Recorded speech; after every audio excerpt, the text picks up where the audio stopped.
What's going on, guys? Welcome to part 2 of the series. This is all about precision shooting and reloading. So, we did all the weird stuff that I did with organizing and sorting all this stuff out. If you haven't seen part 1, I highly recommend you wreck it out. Be sure you watch that. I ramble on about some random things, reasons why I'm doing what I'm doing. So, I've Googled the ballistic coefficient of these Barnes 140 grain bullet-tail hollow points. Their G1 ballistic coefficient is 0.586. Pretty awesome. Anything about 0.500 and above, especially once it's creeping up towards 600, is awesome. Primers I'm going to be using for this are Federal Premium Large Rifle Match. Not Magnum, just Large Rifle Match. I can find these pretty consistently, and I can usually get my hands on a few hundred or so at a time.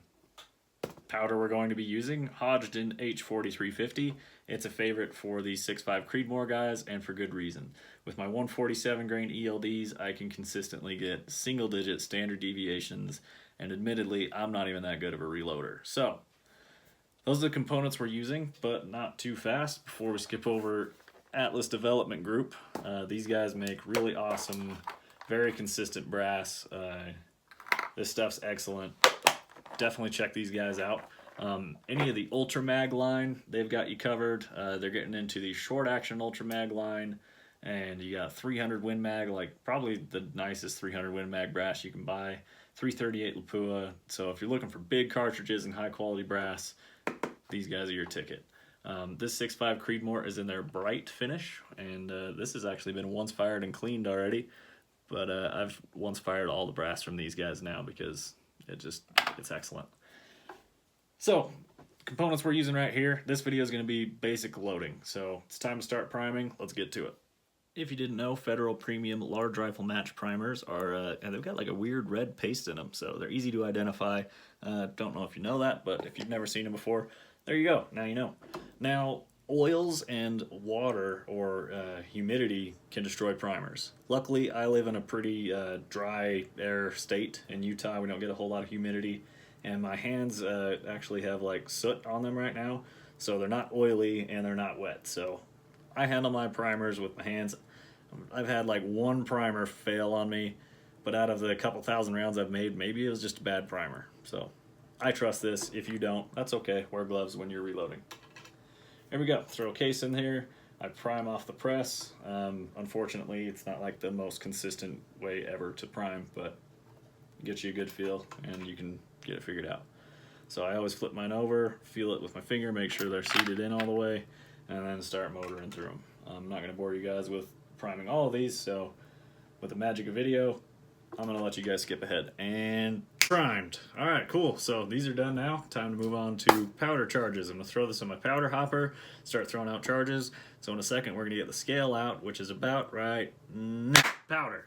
Cool. So here we are, 39.5 grains. Here's what I'm doing. 39.5, 40, 40.5. That's what I'm going to do for each 5-shot group. We've got 3 different 5-shot groups, and we're shooting 2 different overall lengths. Okay, have I covered it? Yep, that's what we're going to do. Time to load up this powder into a case. Throw it in here.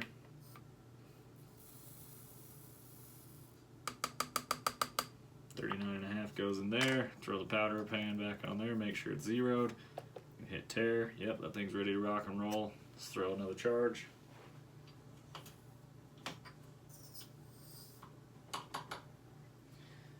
If you're curious about my scale, I bought this thing off of Amazon, and it's actually been like rock solid. It's really awesome. If you trickle fast, it goes with you pretty quick. But if you trickle slow, sometimes you have to get it a second. You just touch the pan, and then it'll update. Usually once you move it 2/10 of a grain, it will jump up. 1/10 it kind of struggles with, but the zero doesn't shift. It just doesn't really like to change. So there we go, 39.5. Move on to the next case. Throw it in there. Tap on the case, settle it down a little bit. 140 grain bullet, H4350, 39.5 grains of powder. We'll see where that puts us. I have shot the Hornady 140 ELD with 39 grains and up to 41 grains. Basically, there was a good standard deviation of 10 at 40 grains, so I'm going to try a little bit below and a little bit above and see if with these Barnes bullets I can get a good standard deviation again, see how it goes. Taking a look at 39.5 grains gives you an idea of fill level. Adding 1 grain of powder really isn't going to make a huge difference, so that's the only difference. 39.5, 40, 41, or 39.5, 40, 40.5. It's not going to make a huge case fill difference. Also, the bullets that are seated further out, they're obviously not going to be pushing as much bullet down into the case and taking up boiler room. So some inspiration for kind of why I'm doing this crazy of brass prep and weight sorting and all that is a fellow YouTube channel, Gianni G. He's from overseas in the Europe area. I don't want to say the wrong country and basically make him mad. So he does excellent work. He can shoot ragged holes all day long with his reloads, and he neck turns and weight sorts and goes through all that. He just built a 6.5 by 47 Lapua, so if that's your cup of tea, go check out Gianni G. I'll link his channel in the description. Great dude, great person to chat with. So we got powder in this case. Let's double check that. Yep, we're good to go. And then we'll take the bullet that was sat next to the brass right here, put it in here. And the reason I bring up Gianni G at this moment is because as you seat the bullet, what he does is he'll start seating it, stop, rotate the case, seat it a little more, stop, rotate the case, and finally push it all the way home. And a good firm press all the way down for consistent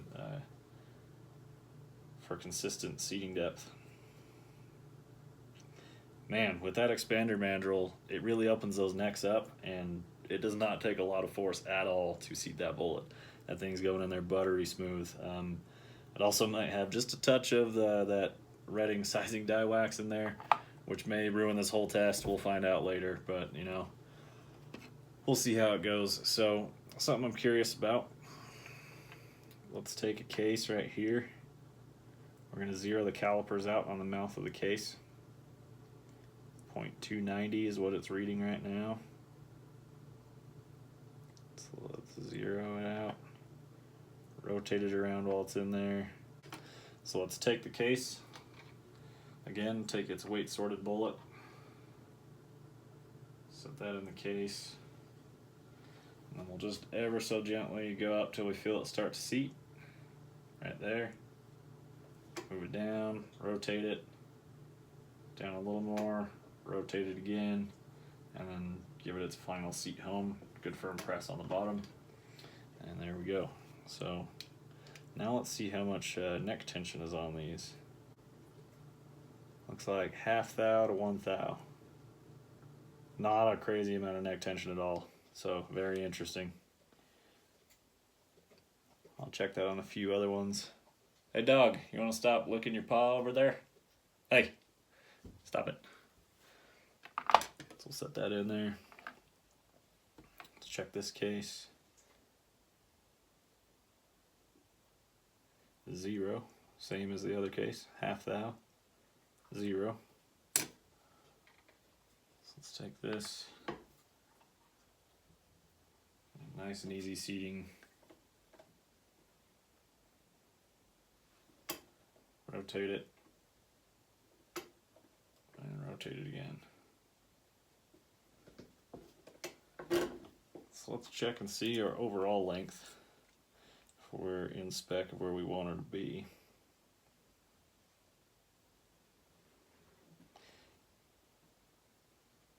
Where's my dummy round?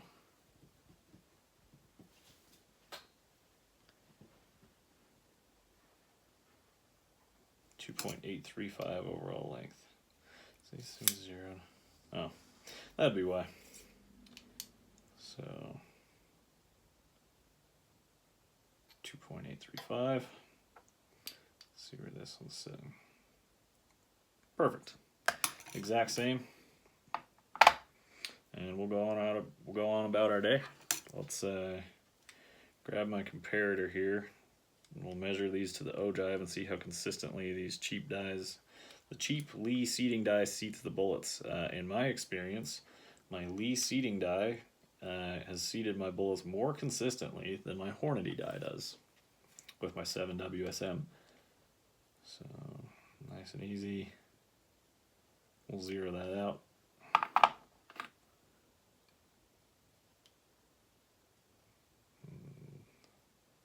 Zero. No difference. Let's check the third one. Zero. No difference at all. Not even a half thousandths difference across those three. So these Lee dies, people ask me why I use Lee dies.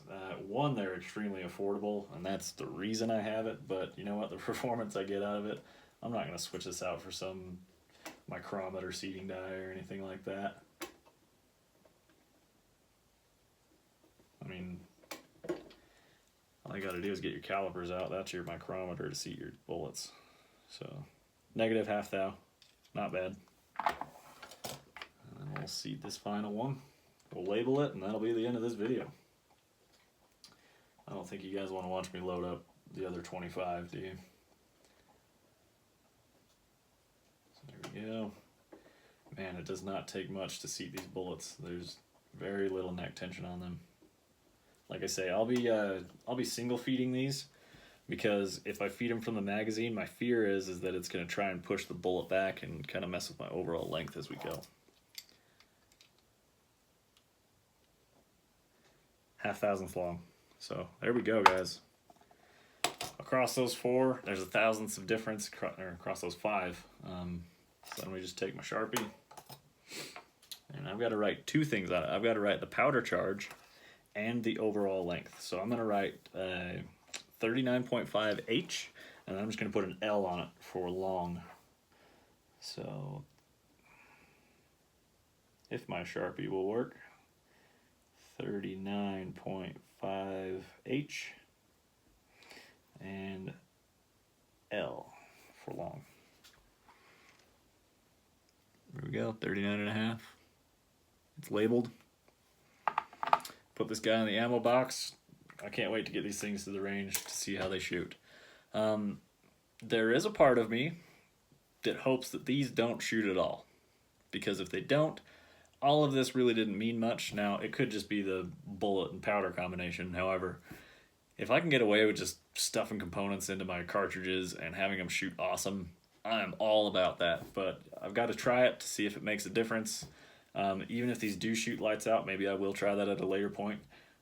Just throw random cases, random bullets like I normally do.